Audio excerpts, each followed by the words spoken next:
Assalamualaikum warahmatullahi wabarakatuh. Kayaknya belum sarapan kayaknya. Assalamualaikum warahmatullahi wabarakatuh. Alhamdulillah hamdan katsiran thayyiban mubarakan fihi kama yuhibbu rabbuna wa yarda. Asyhadu an la ilaha illallah, asyhadu anna Muhammadan abduhu wa rasuluh. Alhamdulillah, terus-menerus kita bersyukur kepada Allah karena dengan nikmatnya kebaikan-kebaikan menjadi sempurna. Alhamdulillahilladzi bi ni'matihi tatimmus shalihat. Asyhadu an la ilaha illallah wahdahu la syarika lah, asyhadu anna Muhammadan abduhu wa rasuluh. Alhamdulillah Bapak Ibu, masih Allah berikan kita kesempatan untuk beramal salih. Alhamdulillah, sebagaimana rutinitas kita, biasanya setiap Jumat kita mendengarkan kajian duha yang sebelumnya telah kita melaksanakan halaqah Quran. Alhamdulillah, mudah-mudahan ini juga bagian dari kita meningkatkan kualitas dan kuantitas kita, ketakwaan kita kepada Allah.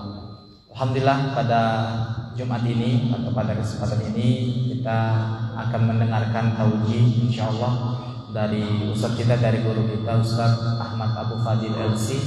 Alhamdulillah Ustaz telah di hadapan kita. Adapun insyaallah tema ataupun hal yang akan kita bahas sebagaimana Jawami'ul Kalim dari Rasulullah, min husnil islamil mar'i tarkahu ma la ya'ni. Di antara kebaikan, di antara baiknya keislaman seseorang adalah ketika ia meninggalkan hal-hal yang tidak bermanfaat baginya. Maka dari situ kita berangkat, insya Allah Ustaz kita nanti akan menjabarkan bagaimana seorang muslim itu, seorang mukmin mestinya harus meninggalkan hal-hal yang tidak bermanfaat bagi dirinya. Jadi Bapak Ibu, tanpa memperpanjang kata muqaddimah, langsung saja kita serahkan kepada Ustaz. Dipersilahkan. Asyhadu an la ilaha illallah wahdahu la syarika lah, wa asyhadu anna Muhammadan abduhu wa rasuluh. Salawatu rabbina wa salamuhu alaihi, amma ba'd. Bapak Ibu rahimani wa rahimakumullah, selalu kita bersyukur kepada Allah Rabbuna Tabaraka wa Ta'ala atas limpahan nikmat serta hidayah serta taufik yang telah Allah Subhanahu wa Ta'ala berikan. Tentunya hidayah dan taufik berbanding lurus dengan cita-cita, dengan niatan, dengan keinginan, dengan harapan. Oleh karena itu Ibnul Qayyim rahimahullahu ta'ala mengatakan, wa ala qadri niyatil abdi wa himmatihi wa iradatihi wa raghbatihi yakunu taufiquhu subhanah wa i'anatuhu. Sesuai dengan kadar niat seorang hamba, sesuai dengan kadar cita-cita seorang hamba, keinginan dan harapannya, maka sebesar itu pula lah taufik yang Allah berikan dan pertolongan yang Allah berikan. Apa beda taufik dengan hidayah? Taufik itu adalah kekuatan untuk mengamalkan hidayah. Jadi hidayah petunjuk, taufik kekuatan untuk melaksanakan apa yang sudah diketahui. Karena tidak setiap orang diberikan petunjuk, penjelasan bisa mengamalkannya, maka membutuhkan taufik. Coba dilihat Bapak Ibu, Seringkali kita terbentur di dalam hidup menemukan kegagalan karena memang cita-cita kita rendah. Oh, saya udah mending lah, udah jadi guru, ya udah sampai di sini tok perjalanan. Maka kita sering menemukan terkendala karena memang cita-cita kita sekedar hal yang sebenarnya masih memungkinkan untuk dikejar yang lebih tinggi, tapi kepuasan dengan hal yang rendah menjadikan orang tidak mau lagi belajar. Rata-rata di kita, saya survei aparat, guru, ASN secara keumuman, para ustadz, kalau udah merasa berada di tempat pekerjaan yang basah, itu ndak mau lagi belajar. Udahlah sampai di sini aja. Sehingga terkadang kehabisan materi, ndak tahu lagi apa yang mau diajarkan. Walaupun terkadang kita menemukan banyak teori yang sudah kita kuasai, tapi tidak setiap orang bisa menyampaikannya kepada yang lain dengan cara yang baik. Jadi terbentur lagi. Dan kiaskan permasalahan ini kepada hal yang lain. Kenapa kok setiap usaha gagal? Karena memang cita-cita rendah. Kalau seandainya lancar usaha ini, pengen makan enak contohnya, berarti kan rendah cita-cita dan keinginan. Semestinya kelapangan yang diniatkan tersebut membantu orang sekitar, membanggakan orang tua, membantu saudara, membahagiakan anak dan istri, menjadi orang bermanfaat bagi orang banyak. Tentu lebih besar cita-citanya. Setiap semakin besar cita-cita, maka pertolongan Allah pun sesuai dengan cita-citanya. La ilaha illallah. Bapak Ibu, kita semua pernah mendengar firman Allah Subhanahu wa ta'ala atau membacanya di dalam surah Al-Ankabut. Walladzina jahadu fina lanahdiyannahum subulana wa innallaha lama'al muhsinin. Orang-orang yang berjuang di jalan kami, maka mesti kami akan berikan kepada dia hidayah untuk menempuh jalan-jalan kebaikan. Dan sesungguhnya Allah selalu bersama orang-orang baik. Bapak Ibu, ayat ini ditafsirkan oleh Qatadah Ibnu Du'amah As-Sadusi, ulama sezaman dengan Al-Hasan Al-Basri, murid dari Anas bin Malik. Apa kata beliau? Ya bani Adam, law kunta la turidu an ta'tiyal khaira illa binashat fa inna an-nafsa ila as-sa'amati wal fatrati wal malali amyal walakinnal mu'min huwal mutahamil. Wahai anak Adam, jika engkau tidak mau melakukan kebaikan kecuali dengan semangat tulus, maka ketahuilah jiwa ini lebih condong kepada kejenuhan, kelemahan, kebosanan. Mukmin adalah orang yang siap memikul dan berusaha untuk baik. Tidak ada orang kemudian tiba-tiba instan saja semangat dalam hal seluruh kebaikan, amanah dalam pekerjaan, semangat dalam bekerja, rajin, disiplin. Tidak ada, mesti diusahakan. Begitu pula kita menegur sebagian kaum muslimin terkadang sudah punya uang untuk berangkat umroh dan haji ataukah melakukan ibadah yang lain. Alasannya belum siap karena belum ada panggilan. Panggilan siapa? Panggilan jiwa. Jiwa ini lebih senang bermalas-malasan. Kalau ditunggu dulu semangat, bakti sama orang tua semangat, membantu orang semangat, salat semangat, tidak ada malas sedikit pun, bekerja, mengajar semangat,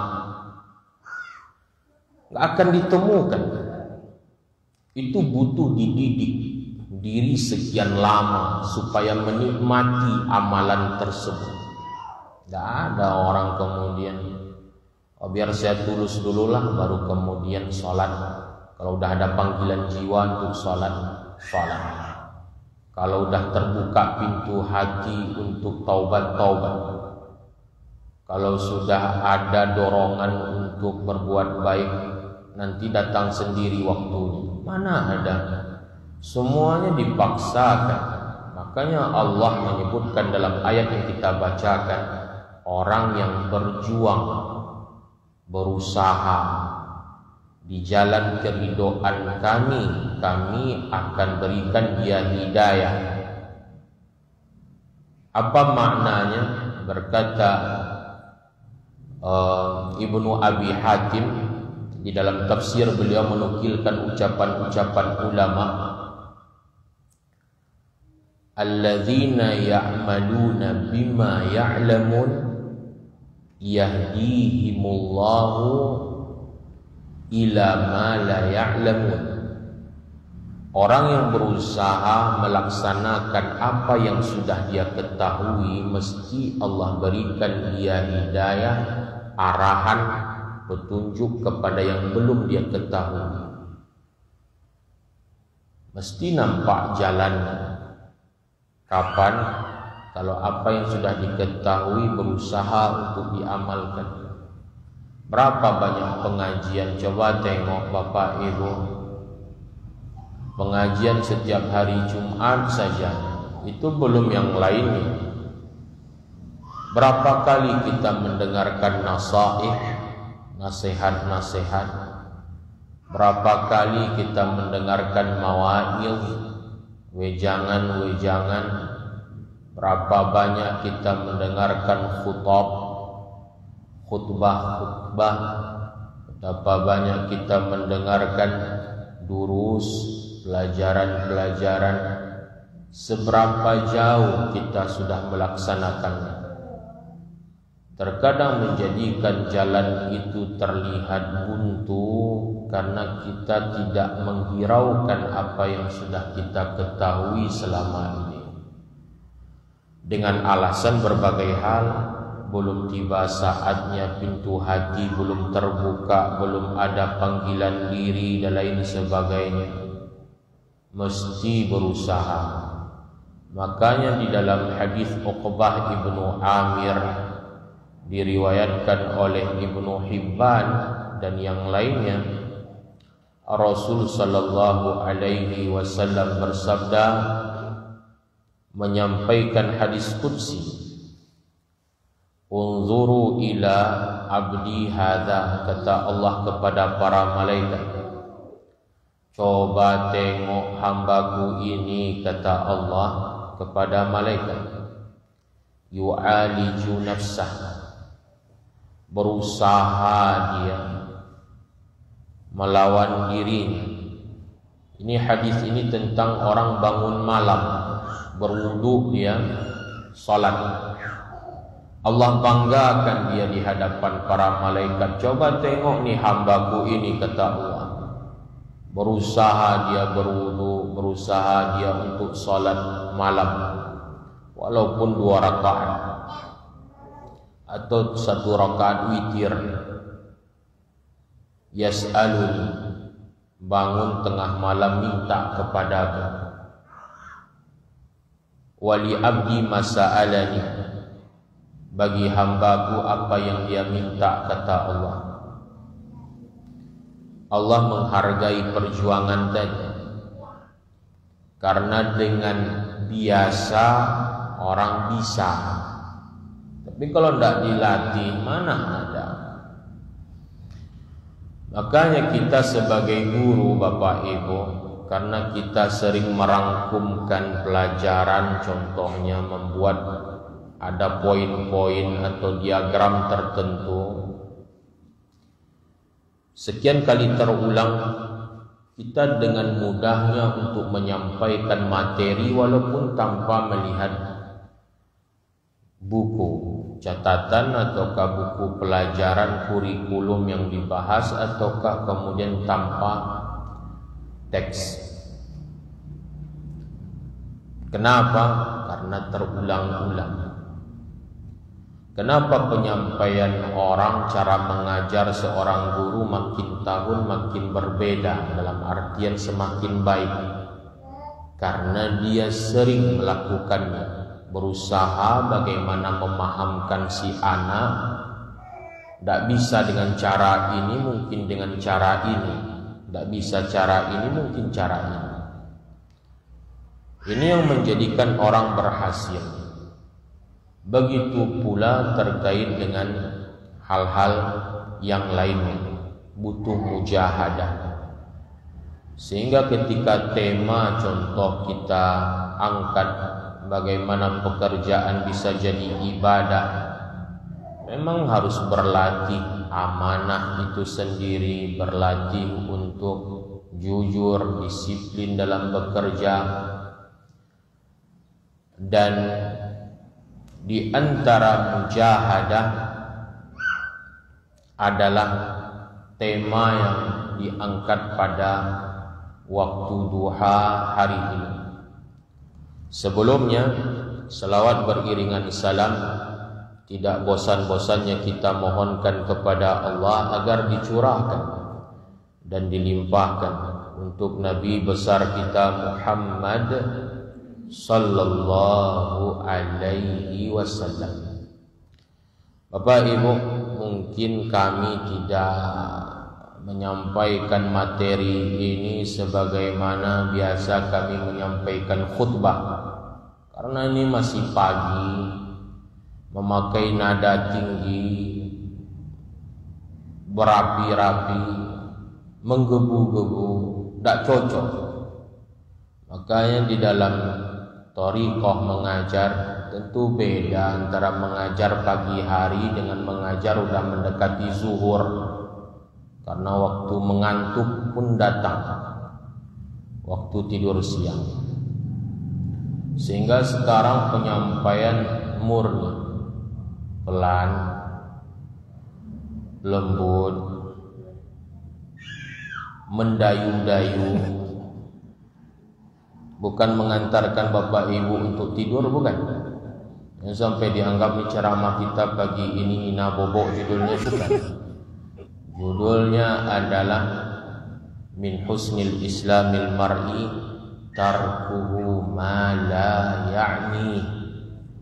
Hadis ini yang dibacakan oleh Ustaz Panji itu hadis Abu Hurairah radhiyallahu taala an. Abu Hurairah nama beliau Abdurrahman ibnu Sakhar. Itu pendapat yang dikuatkan oleh para ulama, karena berselisih ulama sampai 30 pendapat siapa nama Abu Hurairah. Abu Hurairah dari kabilah Daus di negeri Yaman, baru belajar dengan Nabi di tahun 7 Hijriah. Telat mungkin, karena 7 Hijriah 11 Hijriah awal Nabi sudah meninggal dunia. Sampai ulama mengatakan 3 tahun 8 atau 9 bulan Abu Hurairah belajar kepada Nabi. Cuma kalau belajar fokus tentu dapatnya lebih banyak. Belajar kalau fokus dapatnya lebih banyak. Maka rata-rata yang belajar online jarang dapat faedah banyak. Kenapa demikian? Yang pematerinya di dalam layar tersebut capek jelasin, ini sambil gendong anak kadang, sambil masak kadang, sambil ngemil kadang, sambil ngantuan kadang, sandaran kadang, ngobrol kadang, gunjing kadang juga. Sehingga hasilnya tidak seberapa. Abu Hurairah menyampaikan pesan dari Nabi, termasuk baiknya Islam seseorang dengan dia meninggalkan apa yang tidak bermanfaat bagi dirinya. Yang tidak penting tinggalin. Hadis ini diriwayatkan oleh Imam Tirmidzi. Beliau mengatakan hadisun gharib. Cuma Imam Nawawi mengatakan hadis ini hasan, dikuatkan oleh ulama Andalusia di zamannya Ibnu Abdul Bar, mengatakan hadis ini hasan. Bapak Ibu, hadis ini hadis luar biasa. Kenapa demikian? Karena ulama mengatakan hadis ini termasuk jawami'ul kalim, kalimat ringkas dalam maknanya. Kalimatnya ringkas dalam maknanya. Itu termasuk mukjizat Nabi. Kita banyak penjelasan tapi orang tidak ngerti, faedahnya sedikit. Tapi kalau Nabi, ucapan nasihat beliau cuma beberapa penggal kata, cuma makna dan hikmah yang ada di dalamnya luar biasa. Digali, ketemu sekian banyak mutiara-mutiara nasihat yang bertaburan. Di kita ini kadang penjelasan berbelit-belit.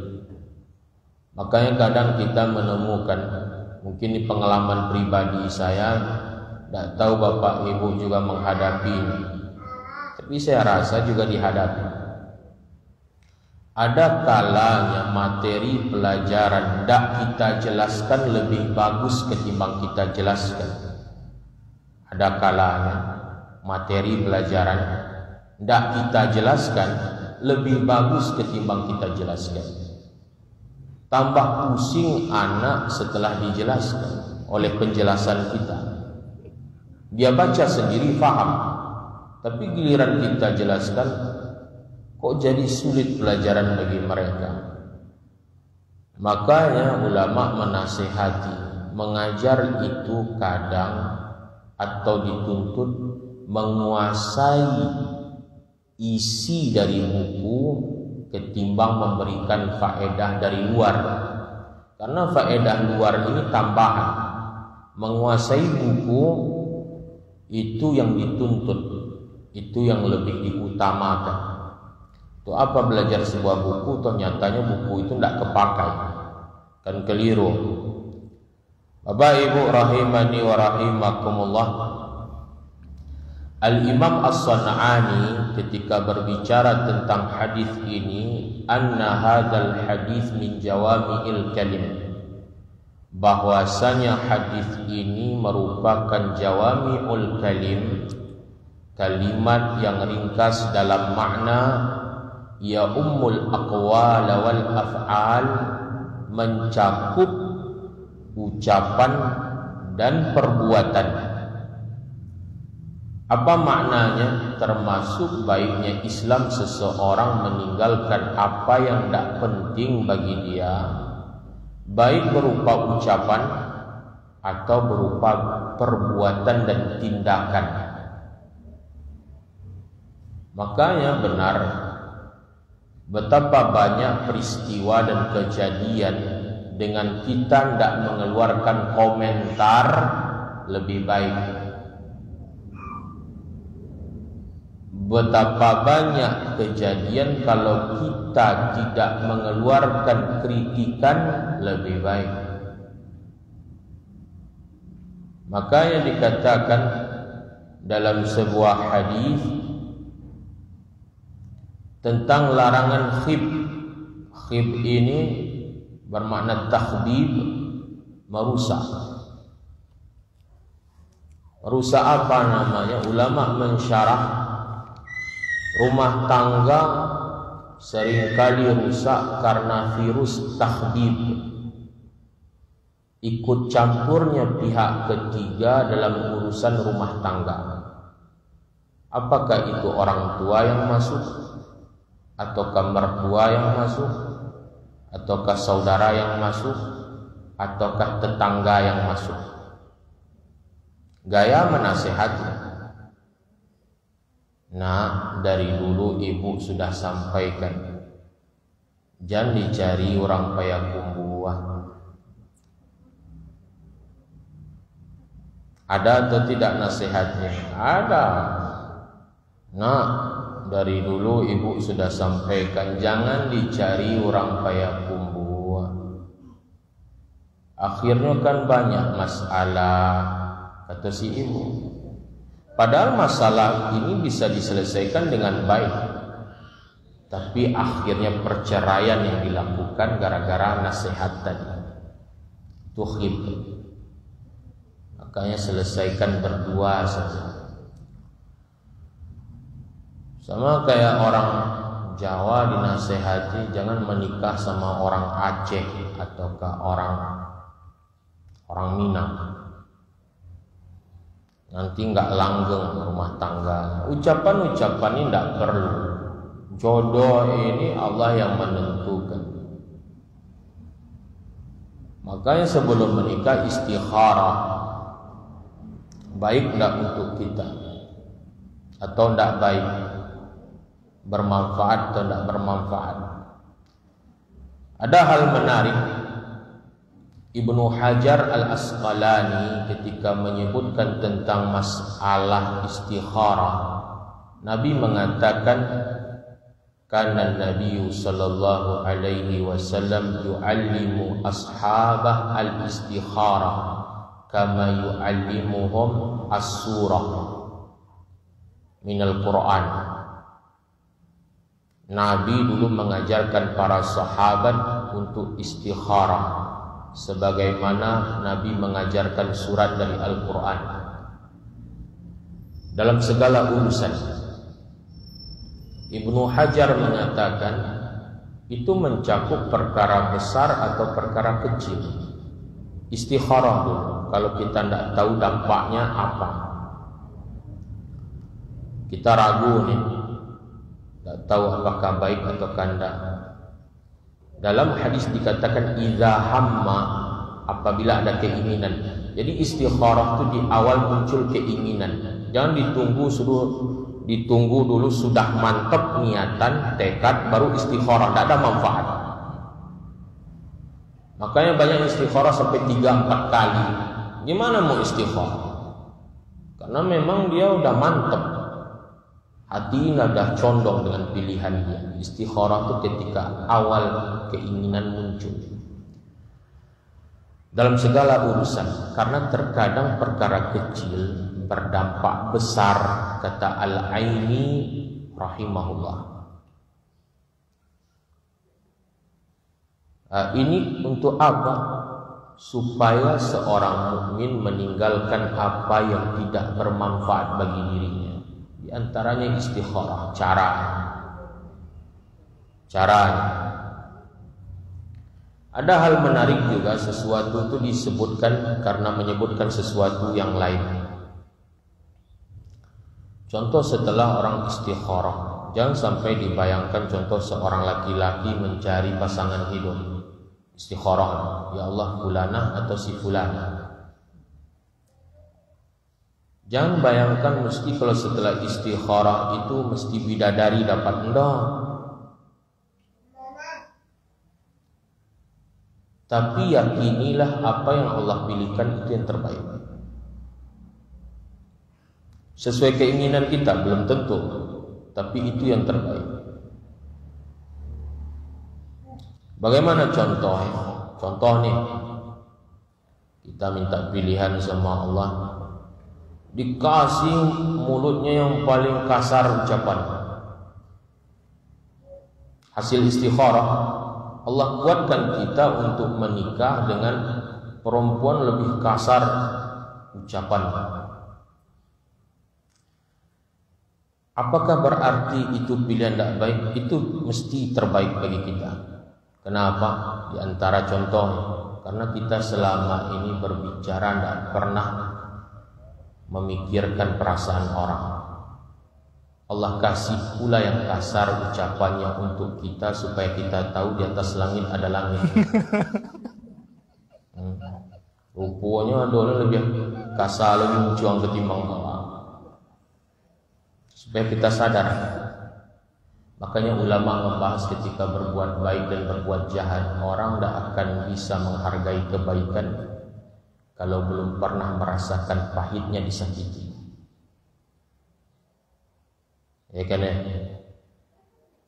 Selama kau lapis muncul, orang kata singgung, tak tersinggung terserah. Oh, Allah kasihkan istri yang lebih luar biasa pula, pahitnya ucapan dia lebih tajam daripada sembilu. Demi kebaikan kita supaya sadar kita, ternyata pahitnya kalau dikata-katai. La ilaha illallah. Kemudian lagi berkata Syekh Abdurrahman Ibnu Sa'di rahimahullah, yang merupakan gurunya Syekh Muhammad bin Salih Al-Utsaimin rahmatullahi alaih, ketika mensyarah hadis ini, inna man lam yatruk ma la ya'ni, orang yang tidak bisa meninggalkan apa yang tidak bermanfaat, fa innahu musiun fi islamihi, berarti dia menciderai Islamnya sendiri. Orang kalau tidak bisa meninggalkan apa yang tidak bermanfaat, berarti dia menodai keislaman dia, menciderai, melukai keislaman dia. Ini tampak. Kalau kita sering ikut yang bukan urusan kita, mesti dampaknya kepada agama kita sendiri. Makanya ulama mengatakan orang kalau memposisikan diri sebagai pencari aib, maka Allah pun akan membongkar aibnya dia. Akhirnya agama kita yang terkorbankan, kehidupan kita yang kita nodai sendiri. Gara-gara apa? Gara-gara menyibukkan diri dengan apa yang tidak bermanfaat bagi kita, apa yang tidak kita butuhkan, apa yang tidak penting bagi kita. Kemudian lagi berkata Al-Hasan Al-Basri rahimahullah, alamatu i'radillahi anil abd an ja'ala syughlahu fima la ya'ni, termasuk tanda Allah sudah tidak mau peduli dengan seorang hamba kalau kehidupan dia sibuk dengan apa yang tidak bermanfaat bagi dia. Itu tandanya Allah udahlah, terserah lu deh, mau hidup bagaimana terserah lu urus sendiri, kamu kemudian urus sendiri, Allah tidak peduli lagi. Itu tanda. Kalau sudah sibuk kita ngurusin urusan orang yang bukan kapasitas kita, yang bukan ranahnya kita, mesti itu tanda Allah sudah tidak lagi mempedulikan kita. Allah sayang kepada hamba, tapi kalau sudah begini perangai kita, berarti Allah sudah tidak mau lagi peduli dengan kehidupan kita. Berkata Imam Syafi'i rahimahullah, salasatun tazidu fil aql, ada 3 perkara menjadikan orang semakin cerdas, semakin dewasa. Ada 3 perkara menjadikan orang semakin cerdas dan dewasa. Mujalasatul ulama, satu, duduk bersama orang alim. Duduk bersama orang alim. Termasuk di dalamnya dalam hal musyawarah, bertukar pikiran, minta pendapat sama orang alim. Makanya ulama, Imam Nawawi di antaranya, kalau mau bertukar pikiran itu dengan orang alladzi ya'rifu halahu, yang dia ketahui keadaan orang yang dijadikan sebagai tempat curhat. Minan nasihah wasyafaqah wa ghairi dzalik. Baik dia tahu selama ini orang menasehati, kata Imam Nawawi, tulus menasehati demi kebaikan kita, itu perlu dilihat. Contoh, kalau salah-salah menasehati rugi sendiri, salah-salah mencari orang yang menasehati rugi sendiri. Untuk kita bilang, saya lagi bingung nih, ada 2 orang dalam kehidupan saya hadir singgah, apakah untuk selamanya ataukah memang bagaikan hujan gerimis yang singgah di halaman kemudian pergi. Ini karakternya begini, cantik, baik, perhatian, intelektual, tapi miskin. Yang satu ini serba pas-pasan, cerdas pas-pasan, kaya pas-pasan juga, cantik standar.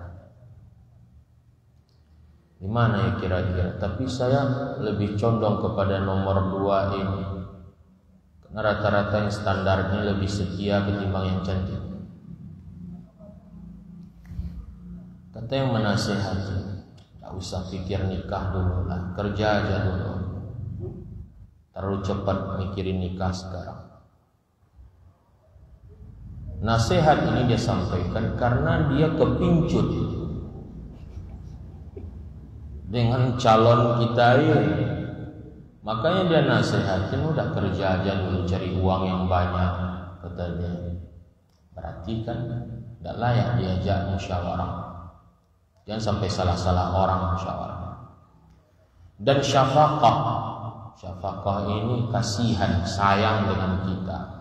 Banyak orang menasehati, tidak ada kasih sayang sama sekali. Beberapa waktu ini sudah sering sakit dan lain sebagainya. Kayaknya musim berganti ini berpengaruh kepada kesehatan badan. Memang tidak ada lagi obatnya kecuali menikah. Dia mengatakan, kamu bisa bertahan, hidup bujang dan lain sebagainya, hidup single. Tidak ada syafaqahnya sama sekali. Padahal udah banyak melamun, gairah hidup semakin kurang, pandangan kosong ke depan, masa depan tak tahu, ini buram dan lain sebagainya. Entah apa yang dicari. Tersenyum, entah dalam hal apa tersenyum. Menangis tidak tahu karena apa menangis.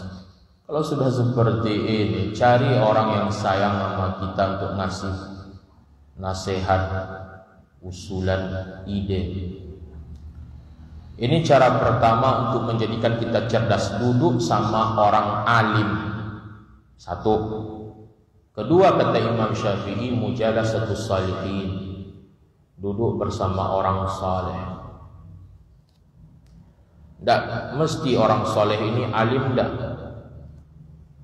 Maka kita menemukan kadang orang saleh ini rajin bersedekah, kadang orang soleh ini rajin sholat sunnah, kadang orang soleh rajin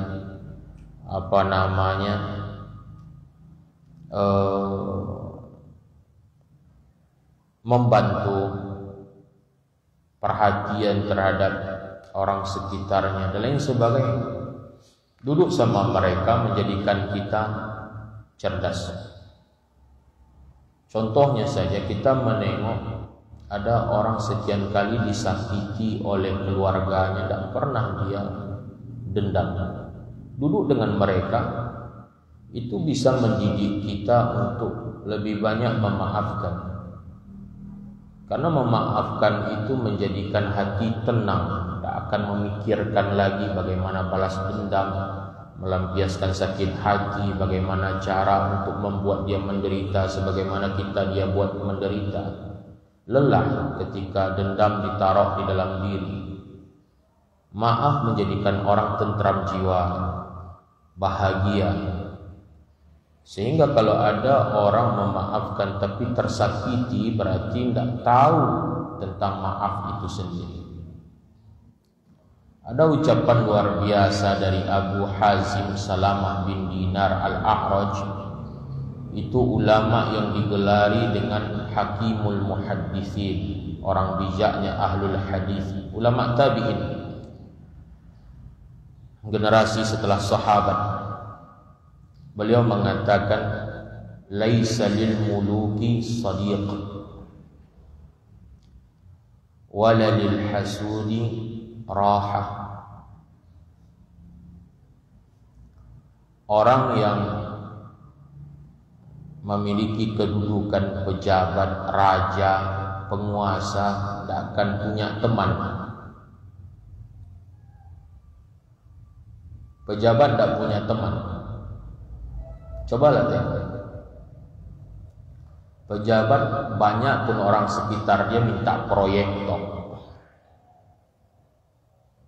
Pejabat tidak punya teman. Bahkan teman dia sebelum jadi pejabat akan menjadi musuh bagi dia. Kebanyakan. Cobalah tengok. Di sekitar kita banyak contoh. Dan kita cari dulu contohnya di luar Payakumbuh aja. Orang ini dulu berteman, sekarang menjadi musuh gara-gara menjabat. Orang cerdas tahu arah pembicaraan kemana. Orang yang hasad tidak akan punya waktu istirahat. Coba tengok bijaknya ucapan. Penguasa tidak punya teman, orang hasad tidak akan punya waktu istirahat. Kemudian lagi yang ketiga yang menjadikan orang cerdas, watarkul kalami ma la ya'ni, meninggalkan membicarakan apa yang tidak bermanfaat. Kenapa demikian? Kok bisa cerdas? Karena setiap dia ingin berbicara dia mikir, kalau saya katakan ini dampaknya apa? Memperbaiki keadaan yang ada atau memperkeruh suasana? Akal ini setiap kali diasah, dididik untuk memikirkan awakib, dampak dari perbuatan dan ucapan akan menjadikan semakin tajamnya sudut pandang. Itu bisa dibuktikan. Adapun orang cuek, masa bodoh, lebih dangkal kedewasaan dan pengetahuan. Kemudian lagi yang ingin juga disampaikan adalah berkata Umar bin Khattab kepada Al-Ahnaf bin Qais. Ahnaf bin Qais ini masuk Islam di zaman Nabi tapi tidak sempat berjumpa dengan Nabi alaihi salatu wassalam. Inilah kehidupan. Kadang ada sosok yang begitu kita kagumi tapi kita tidak sempat berjumpa. Kadang ada sosok sudah kita rencanakan untuk berjumpa tapi kita datang setelah dia pergi. Inilah kehidupan. Kalau Al-Ahnaf bin Qais berjumpa dengan Nabi akan menjadi sahabat Nabi. Kalau sudah menjadi sahabat Nabi radhiyallahu anhum wa radu'an, dapat julukan Allah ridho kepada mereka, mereka pun ridho terhadap Allah. Menunjukkan kesempatan kalau tidak segera terluputkan. Maka jangan pernah berpikir kesempatan selalu datang dua kali. Enggak. kadang ada, tapi kadang kebanyakannya enggak. Begitu pula ada yang terasa udah pengen menikah sebelum terluputkan. Apa kata Umar kepada Ahnaf? Man kathura kalamuhu kathura saqatuhu. Orang kalau terlalu banyak bicara, banyak keliru. Makanya kami tidak akan ingin banyak bicara. Sebentar lagi kami selesaikan kajian ini, karena nasihatnya, siapa yang terlalu banyak bicara, banyak pula keliru. Wa man kathura saqatuhu qalla haya'uhu. Orang kalau sudah banyak keliru, menipis rasa malu, tak tahu malu lagi ujung-ujung. Wa man qalla haya'uhu qalla wara'uhu. Kalau sudah sedikit rasa malu, akan sedikit kehati-hatian.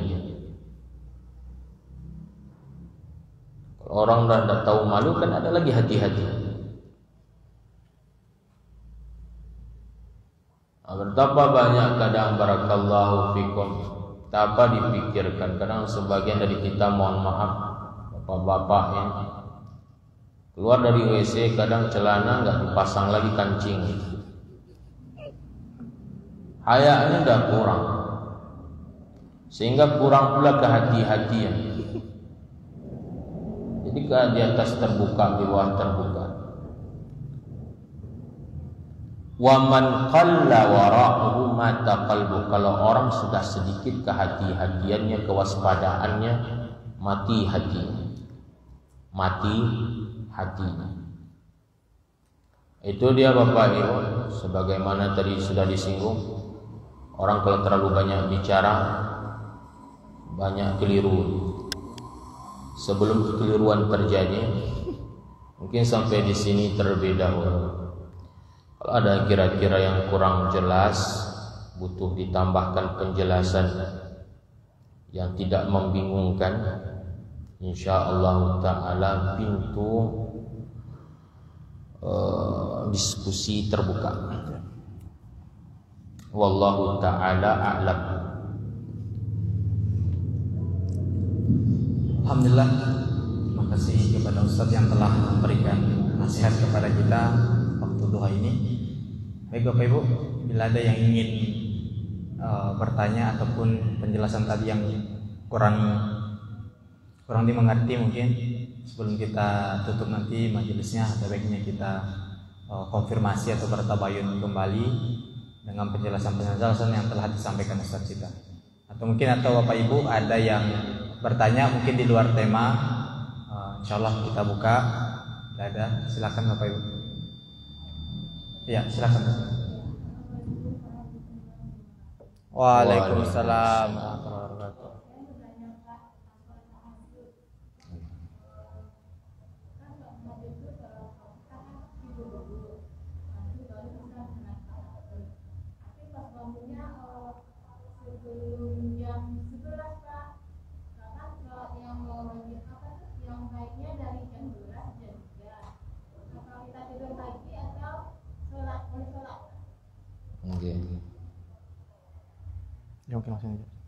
Paham. Ya, cuma yang jadi permasalahan itu pertanyaan sudah menemukan tanda koma atau tanda titik. Sudah titik atau ada komanya? Udah titik. Udah titik ya. Nggih, paham. Karena iramanya kayak ada yang mau disampaikan lagi, tapi tidak jadi. Terkait dengan sholat malam, kembali kepada pengertian tahajud. Tahajud itu adalah artinya tarkun naum, meninggalkan tidur, atau tarkul madaji', menjauhi tempat tidur. Sehingga ulama mengatakan tahajud itu bangunnya seseorang dari tidurnya untuk melaksanakan sholat. Itu yang pertama. Kemudian ulama mengatakan sholat malam itu dimulai waktunya dari ba'dal isya sampai waktu subuh masuk. Itu poin kedua. Poin ketiga, ulama mengatakan seutama-utama waktu untuk sholat malam sepertiga malam terakhir. Sepertiga malam terakhir ini terhitung dari pertengahan malam. Jadi malam itu ada setengah pertama, ada setengah malam terakhir. Sepertiga dari setengah malam terakhir itulah itu waktu paling utama. Pembahasan yang berikutnya, poin berikutnya, bagaimana kalau orang terbangun sebelum sepertiga malam terakhir? Apakah tidur lagi atau bagaimana? Tergantung. Karena ada perinciannya. Kenapa perlu diperinci? Kalau kita tipe orang yakin bisa bangun di sepertiga malam terakhir, tidurlah untuk bisa mendapatkan di sepertiga malam terakhir ibadah itu dilaksanakan. Bagi kita yang tahu kemampuan kita ini kurang, dalam artian yakin deh kalau sudah tidur nanti lagi subuh aja bangunnya, atau ketika ayam mau tidur siang baru kita bangun, maka mending disegerakan sholat malam daripada terluputkan. Oleh karena itu ulama mengatakan ma la yutraku kulluhu la yutraku julluhu. Orang yang tidak bisa menggapai semua maka jangan ditinggalkan secara keseluruhan.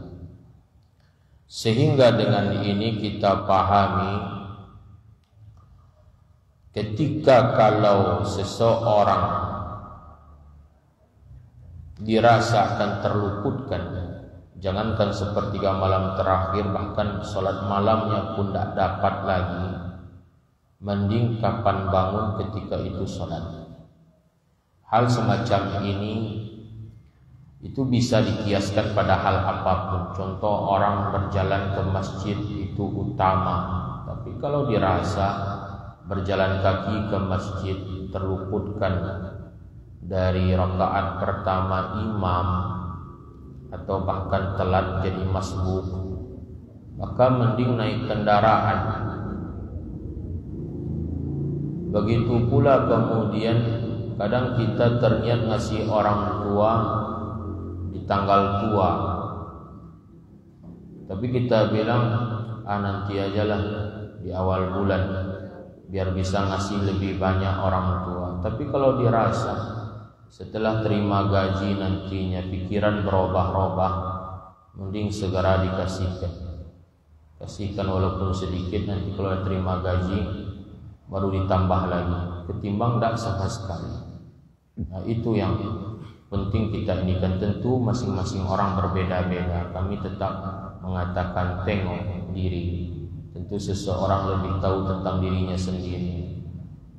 Makanya kadang kami menganjurkan sholat sajalah ba'dal isya, sholat malam, karena terkadang lelah, tidak bisa bangun di tengah malam, daripada tidak sama sekali, mending di awal malam.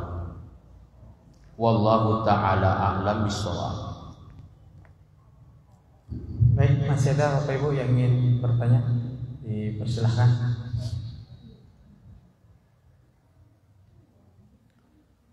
Ya, silakan Bu. Waalaikumsalam. Okay.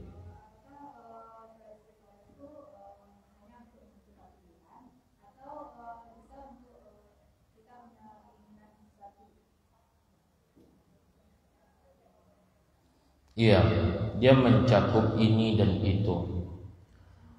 Apa maknanya? Contoh, ibu punya dua pilihan, sulit bagi ibu untuk memilih apakah yang pertama atau yang kedua. Contoh, tempat tinggal contoh. Apakah sebaiknya tinggal di perumahan A atau mengambil rumah di dekat ibu orang tua, bingung antara ini dengan ini, istikharah. Atau ibu dikasih amanah, contoh ini contohnya, mohon maaf, jaga koperasi mungkin. Apakah tawaran ini mau diambil atau tidak? Berarti pilihan dia cuma satu, cuma ibu bingung nih, diambil atau enggak.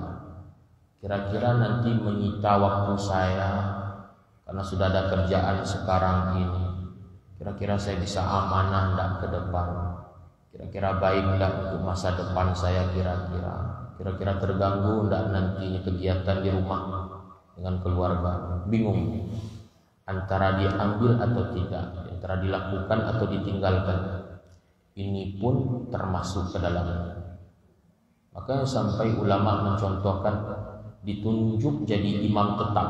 Contoh, menjadi imam salat kan baik,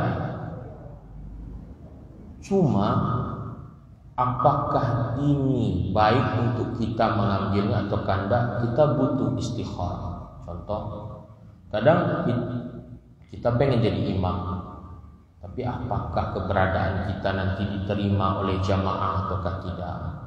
Kira-kira kemudian kalau 5 waktu kita ada di masjid standby barakallahu fikum, mampu atau tidak? Kira-kira amanah tidak nanti kalau jadi imam? Bingung nih kita nih.